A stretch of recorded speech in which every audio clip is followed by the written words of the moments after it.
Bismillah, alhamdulillah, wa salatu wa salam ala rasulillah. We start by praising Allah subhanahu wa ta'ala, bestowing his peace and blessings and mercy upon the greatest man that ever walked this earth, Rasulullah sallallahu alayhi wa sallam. Brothers and sisters, you're here tuned into this Voice of Islam live interview, and we got a real storming program to go through today because we've got Richard McKinney. Richard McKinney, for the former U.S. serving soldier for many years, 25 years of military service is what I've read, subhanallah.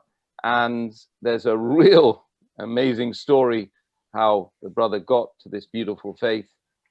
And so without further ado, I'm gonna give him salam. Assalamu alaikum wa rahmatullahi wa barakatuh, brother Richard Mac. Yes, walaikum salam. How's everybody doing? Oh, good. Perfect. And I'm really sorry to disturb you, or because I know it's very early in the US. Where are you in the US, brother? I'm in a town called Muncie. It's in Indiana, which is kind of the middle of the country. So Right. Yeah. Right. And is that that's probably, I mean, States is a huge place. I mean, it really is huge. It's difficult for us to even contemplate in England, this little tiny island, Right. But yeah, it's like a different world in the States, subhanallah. I must go there more often, inshallah. So brother Richard, oh my goodness, where do we start? Where do we start with this epic journey? So you grew up in is it Muncie? You grew up actually, there? I grew up in Cincinnati, Ohio. Right. And from there, I joined the Marine Corps. Served for about 8 years. I got out for 2 years. Tried to be a civilian, and that just did not work out for me. That was it's a bad decision, actually, is what it came down to. So I actually walked off of the job site right into the Army recruiter's office. I said, well, I'm going to try the Army this time. And walked in and said, when's the bus leave? I just couldn't do it anymore. So what did you like about that life? Yeah, sorry, brother. What did you like about that lifestyle? I mean, it's traveling the world and seeing everything, and checking out different communities and societies and the way they live, right? Right. I mean, and that was very exciting. I've been to every continent except Antarctica. I used to tell people that unless they put penguins on the terrorist watch list, I probably would never go there. But it was just more of a structure, more of a family. Even though, I was very much an adult, been through different things. I really didn't know how to act when I got out of the Marine Corps. I was just, I was drinking all the time and just same old stuff I was doing in the Marine Corps. It's just now it didn't work because now I really had to answer for that kind of stuff, and it just, I don't know, I just couldn't do it. So, but yeah. That's the way it is. So I mean, so you're serving and you're visiting various places. Where did you visit when you and where did you see, where did you get your initial idea about what Islam was all about and Muslims? Was it in the US Army? Nah, well, I mean, actually it was while I was in the Marine Corps, which the whole thing was kind of weird how it happened. But I'd gotten hurt, wounded. This is back in Desert Storm, back in the early 90s. And I ended up going to, I came to in an emergency room in a Saudi Arabian hospital. I'd already been to, the MASH units, and they just transported me to a Saudi Arabian hospital. And to this day, still do not know why they did that. But I was the only American there, and of course, initially, I woke up in the emergency room, and the only thing I saw was Arabs, and I was like, oh man, I've been captured. And then it came, because I'm still kind of in a haze, and then it came to me that, oh, wait a minute, those are doctors. Oh snap. So I started feeling, okay, you got that arm, okay, you got that arm, the legs are there. So but they put me up on a floor where there was nothing but Saudi soldiers. So they kept soldiers together, thinking that was a good idea. It wasn't a bad idea, but we couldn't communicate. And of course, because there's not really anything to do in Saudi Arabia, there's definitely not anything to do in a Saudi hospital. There was a TV room. Of course, that was in Arabic, so I just go there and hang out. And but I learned a little bit. And I actually didn't have any prejudice at that time. I didn't have any kind of reservation about them being so different than I was, but realizing that they were very different than I was. But it was just one of those. I befriended a guy. He was a sergeant. Sergeant Saeed was his name, and he could speak some broken English. So he was the only one I could actually even talk to a little bit. So, that was my actual first impression. So okay, so that was the first impression in a Saudi hospital, with none of your country fellows around, and virtually no one that could communicate. That must have been really, really quite strange, and quite frightening, I guess. Really. Oh yeah. The nurses were all from the nurses that I saw were all from the Philippines. And so they kind of broke it up for me a little bit, because of course, we were both kind of out of place, right? Filipinos there, and me, and so so there's a lot of evenings we just hang out. They wanted to come in and take a picture with me, and it's like, all right. So you got out of there pretty soon, and then what happened after that? I mean, did you go back to serve, or did you go back to US? Oh yeah, it was it wasn't a bad injury. I got right over my right eye, just got a piece of shrapnel kicked up, and it knocked me out, totally knocked me out. So I guess I was just a little bit too close to something that went boom. Yeah. So yeah. But I just went back to serving. I took a little break.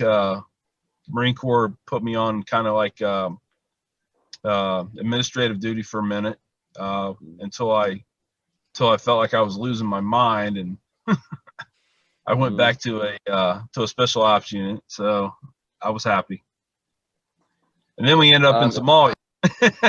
Yeah, you were in Somalia. So you really went from from a rock to a hard place, because even for someone like myself, if I went to Somalia, unless I didn't know people, it would be quite daunting place to go to. But I mean, there's records of you saying that that you used to have teardrops tattooed on your body. I don't know which part, on your arm. For every time you interacted with a person and ended up taking them out, taking the enemy out, as it were. So, is that true? Yes. First of all, yes. It's on my chest above my heart. So, right. It was something that the group that I was with, it was something that we kind of did. Part ego, part remembrance. Because I had the thing is, I never had hatred towards anybody that I fought, and that's it's almost a weird statement, but I think I think people in the military, people who have served, especially people who served in a combat zone, can understand that. Mhm. Because in all actuality, the way we looked at it was, they're me. They're just on the other side doing what they think is right. Mhm. You know, you can't fault somebody for that, you know? I mean, Yeah. but you know, the most dangerous statement that any soldier in the United States could say is that I'm going home. Mm. Whatever I have to do, I'm going home. Yeah, no. So, when did you, when did you leave, and how did when you left and went back to the States? What was your mental state? Was it clear? Did you really know what you were going to do in your future? Did you have enmity and hate towards those guys you were fighting in the field, or was it a confused sort of state that you were in once you got back to the States? I was confused really, because I think that's when my first change started to happen. I had decided that I was going to get out of the Marine Corps at that time. And I didn't have any direction to go in. I just needed to get away because, you know, I was 25 years old, you know, been through combat a few times already. I've already had people shooting at me, and Mm, I just needed to get away. And mm, when I got out, I just became angry, I guess, um, because throughout my military career, all the way up until the end, I wanted I had a destiny, and that was to die in combat. really? You know, because, you know, as it is in most countries, you know, if you die in combat, you are forever known as a hero. It doesn't matter what you did in your life; you are forever known as a hero, and that's just it. You know. So I think that's what I was going for, and I'd always considered that my destiny. And then when I went back in the military, into the army, and then finally retired, I was medically retired because of another injury I'd received, and I was bitter. I'd been getting mad and upset and started to hate. I mean, really hate for the first time. And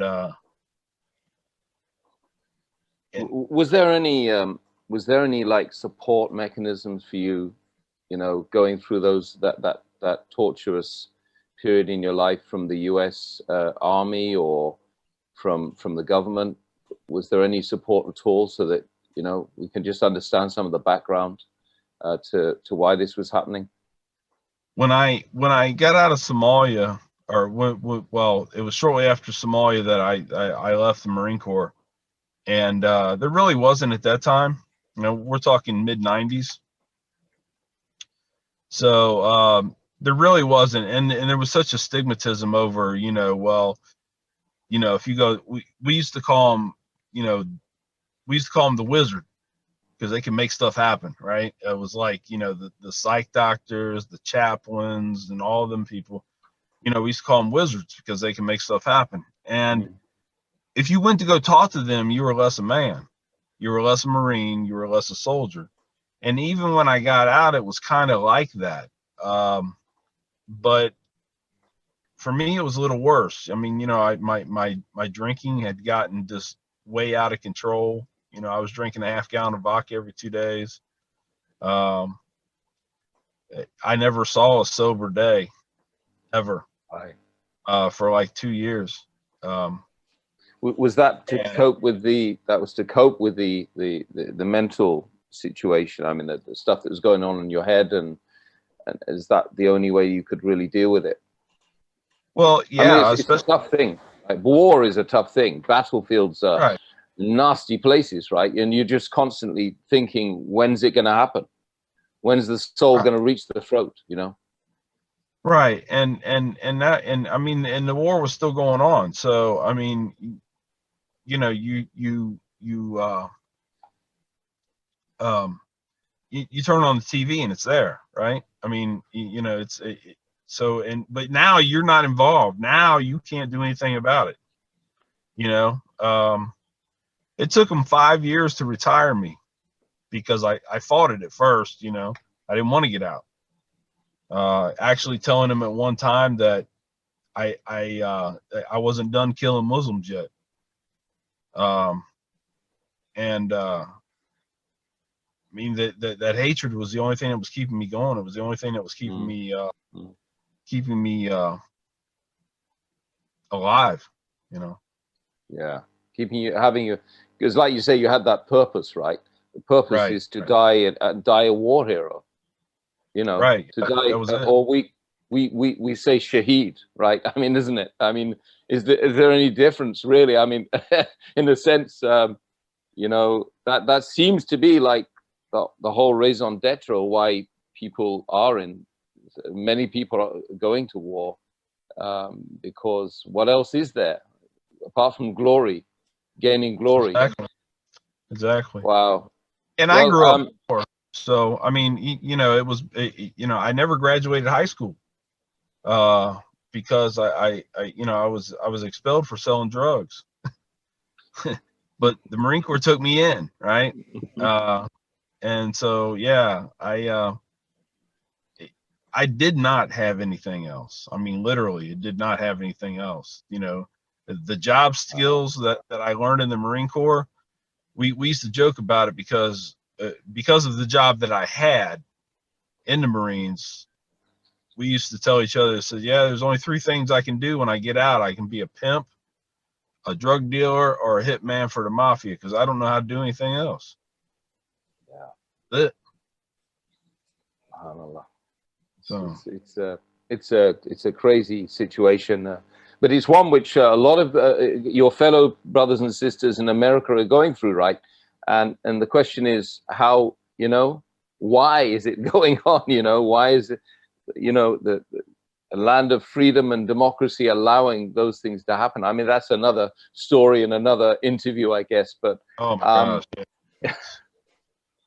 It's a tough one, and of course, right now with the COVID-19 situation, it's on fire in America. The discussion of constitution, looking at the Constitution again, looking at the loss of freedom, etc., is now on fire. There's people all over the streets with guns, and probably something potentially could really come from that. But when did you get back to Muncie and start to, because then there was a period where you started to think about taking action because you couldn't go to the front line, you were being retired, and you wanted to take action and get back involved, right?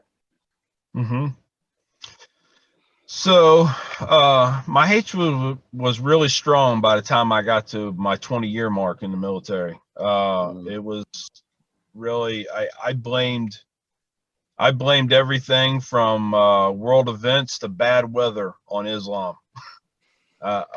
You know, I just hated it. I couldn't stand it. I was made to put up with it, and so many times. I was in Bosnia in 2004, and my interpreter was a Muslim.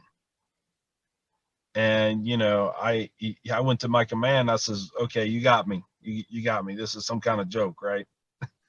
And I said, no, you just got to suck it up and move on, man. You know, there's nothing. That's just the way it is. We're actually here making sure nothing else happens and nothing else kicks off against the Muslims. I said, so you're telling me I'm protecting Muslims, right?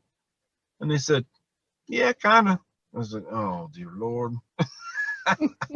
You know, this is not the way I want to go. So, but I was able to get out of it. You know, I mean, I did my time there till they sent us someplace else, and I don't know, just it just kept building and kept building, and I saw my plan here in Muncie as a way of getting all that back. You know, my rationale was really screwed up. I was a nationalist, not a Christian, but I was a nationalist. I believed in my country, you know, and my flag to make the only reference I think I can was, you know, how Christians bow to the cross and they kneel to the cross, and you know, the flag was my cross.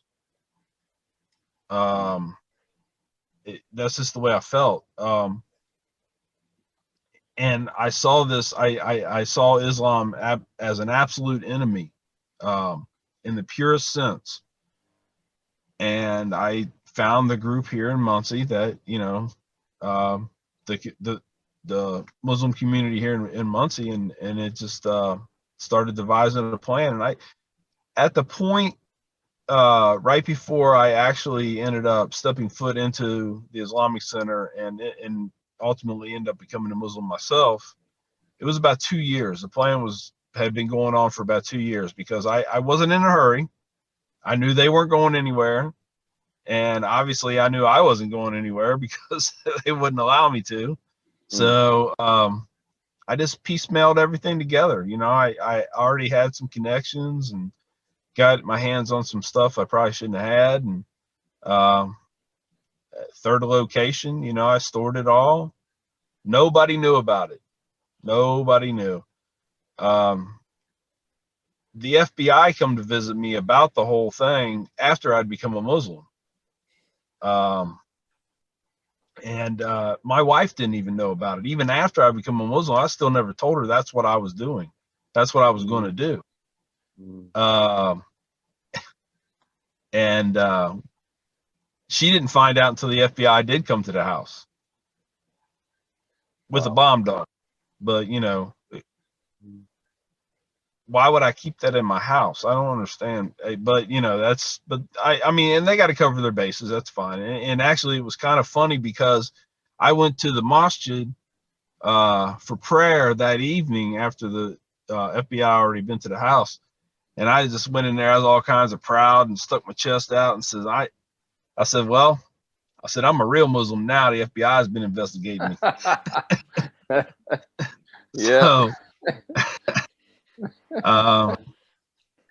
but yeah, that was some years ago now. But of course, you know, they didn't find any evidence because I'd already gotten rid of everything. You know, contrary to popular belief, now that I was a Muslim, I had no use for that stuff. So I got rid of it, you know, and it was disposed of properly. So, I mean, you know, it was okay, but it ended up being quite a story. You know, the whole thing, the way it blossomed out into, well, where we are today, you know. Yeah, well, where we are today, exactly. And you saw that initial reaction of like you walking into the masjid in Muncie, and you know, I'm obviously there's a confusion right now because you're walking in, maybe you're doing a surveillance, you know, to kind of map out what you're going to do and attack these guys. Then what's the turning point? I mean, is it is it like that, or is it 5 minutes, or is it one conversation, or what sort of interaction happened that kind of made you think maybe this is not such a good idea? Well, it was actually my daughter that came to me, you know, because, you know, alhamdulillah, you know, Allah has totally blessed the children with being colorblind, you know, colorblind, ethnic blind, all of that, right? And I can't stand it when an adult tells me they're colorblind, because no, they're not. Okay, they might not have a prejudice necessarily outright towards a race or an ethnic group or whatever, but they are not colorblind. It just doesn't work that way. But she came home from school. She was in the 2nd grade. She's a sophomore now. And she was, I think, 2nd grade. And she was kind of weirded out because this lady came in to get her son out of class. And this lady was covered from head to toe, you know, had a hijab, the whole robe, everything, man. And you know, she thought it was kind of neat, but she didn't understand it, you know.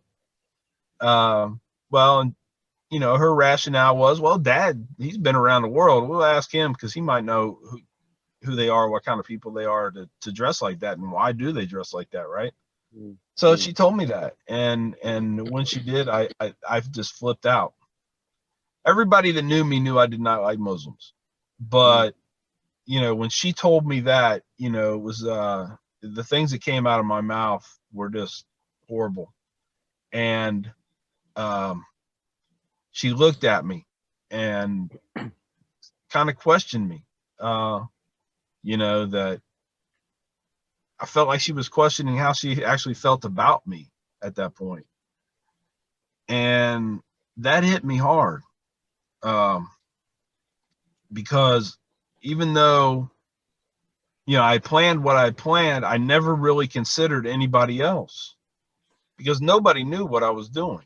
So I never considered anybody else's feelings. And I'm thinking, okay, now if I do this, I am going to hurt other people that I care about.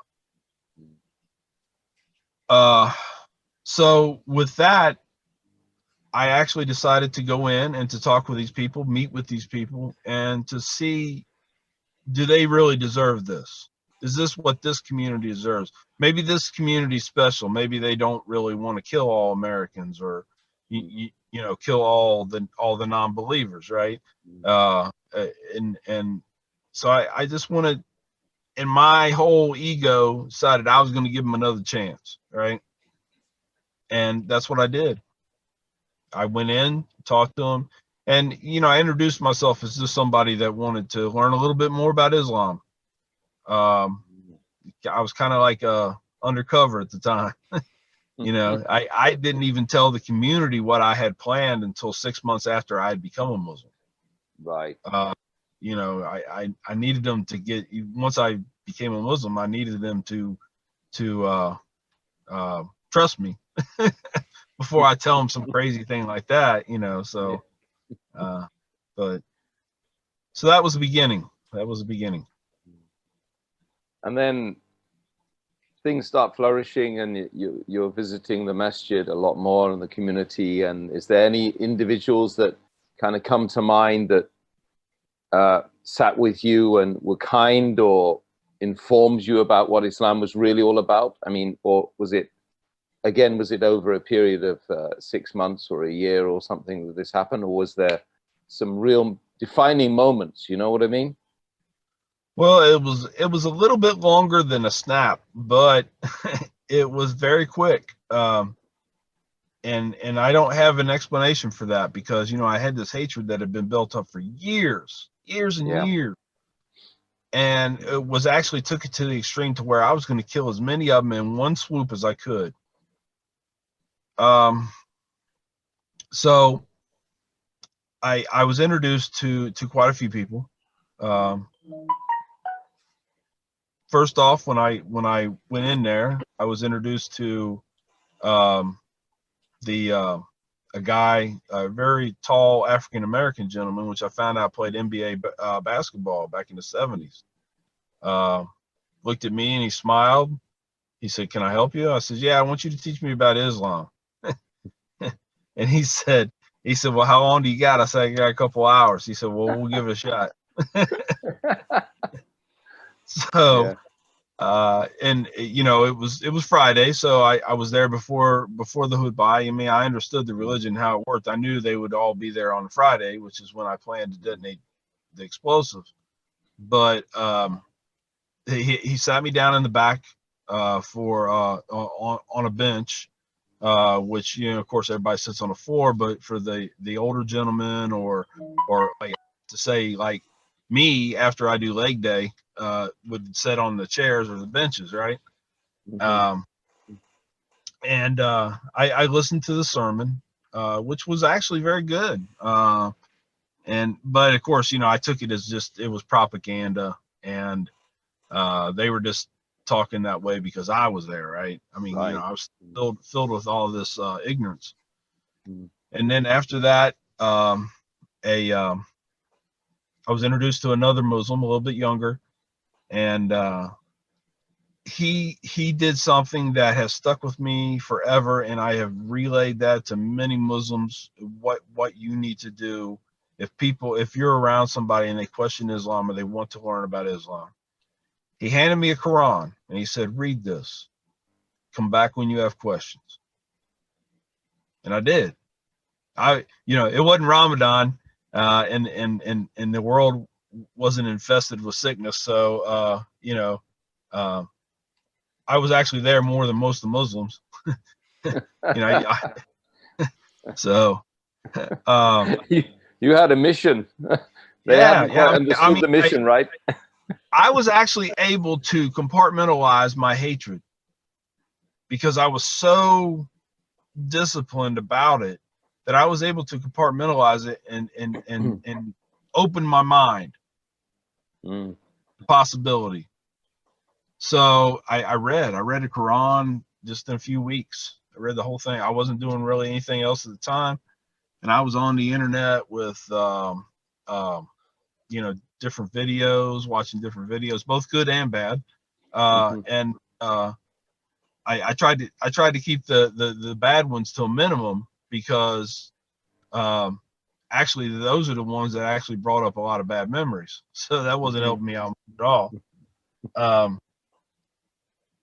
But so I compared with what was being said to what was in this book, because here's the Quran. This is their book, man.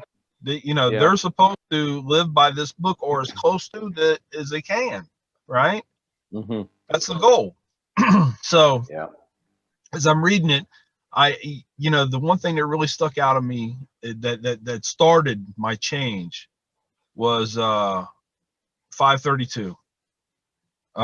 Surah 5, 32nd ayat, where it says to kill one human being is as if you killed all of humanity, and to save one human being is as if you saved all of humanity.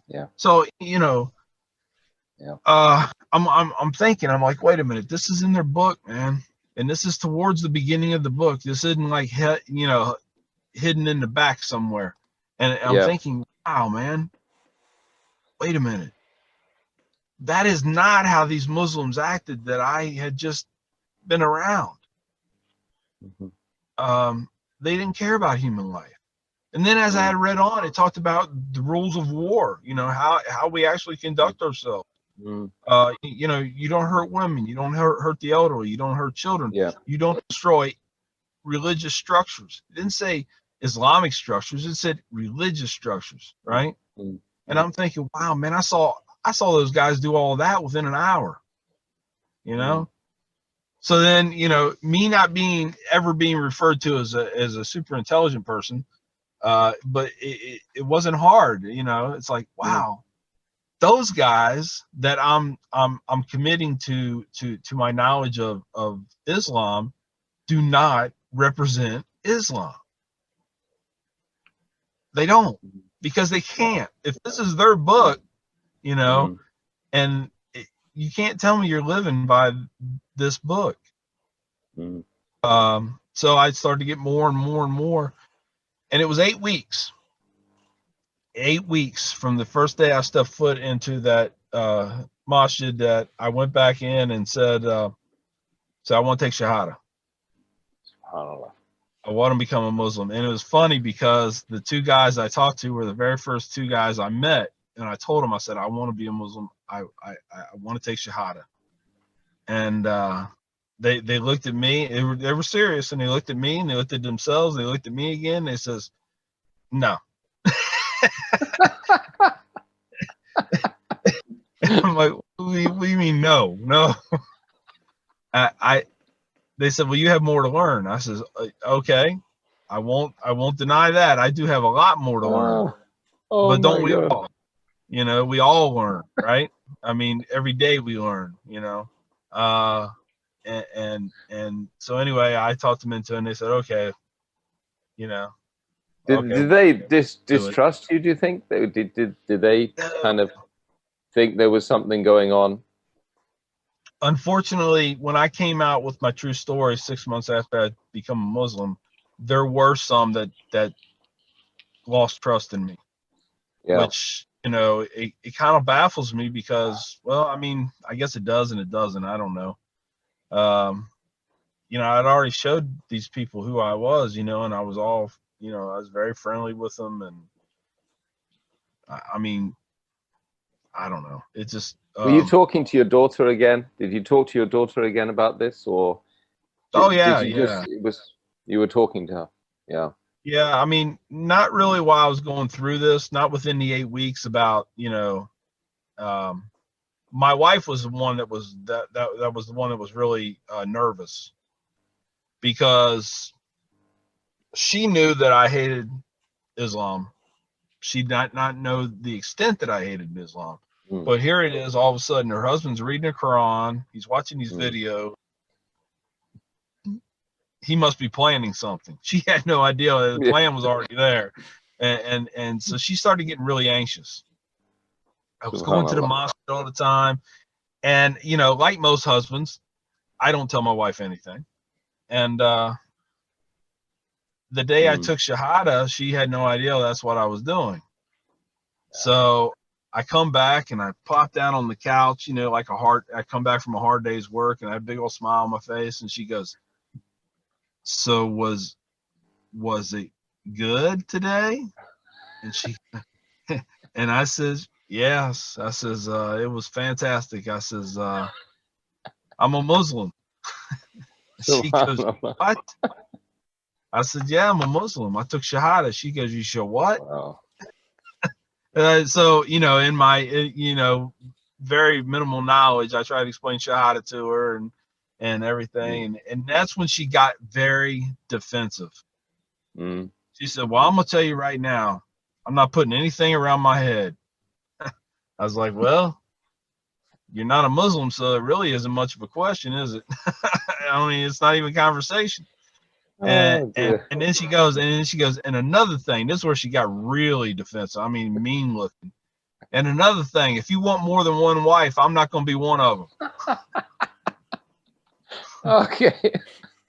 And I'm like, oh my gosh, that is the farthest thing from my mind. I'm going to tell you right now. Yeah, I'm not doing that. No. 120. So what's the situation with the family now? I mean, it's the obvious question, isn't it? I mean, yeah. Well, it was kind of really nice. 4 years after I'd been a Muslim, I took her to Islamic Awareness Week at the university here, and there was a guest speaker from an organization called Gain Peace, and he was speaking. His lecture was 3 Religions, 1 God. That was the name of the lecture. Yeah. And she took Shahada after that, her and my daughter both. Subhanallah. So, Subhanallah. yeah. Allahu Akbar. Allahu Akbar. Allah is great, man. Allah is great. The story is just mind-blowing. That's just one of the most awesome, amazing stories. Automatically, I mean, I start getting called out by people, that I went back to them and they I was accused of stolen valor and all kinds of crazy stuff. And yeah, I contacted them and talked to them about. I wasn't mad, because I understood, but just because you served at one time in your life does not mean you know how everything in the military works. Yeah. I mean, different organizations that you could actually live right next to and don't even know it exists, right? I mean, that's the way the military is. Yeah, they have stopped bothering me since, and they don't post anything else now. But that was something that really hurt me. I tell people when I talk, I try to get questions from people, and I tell them, I said, listen, I've been stabbed, blown out of a building, and married 4 times. You can't hurt me. Ask me anything you want to, right? But that hurt me, when I was questioned about that. And so I don't really talk about a lot of that stuff anymore, because I don't want to bring anybody else out to start questioning me about it. I just, yeah. So it really hurt. So, but yeah.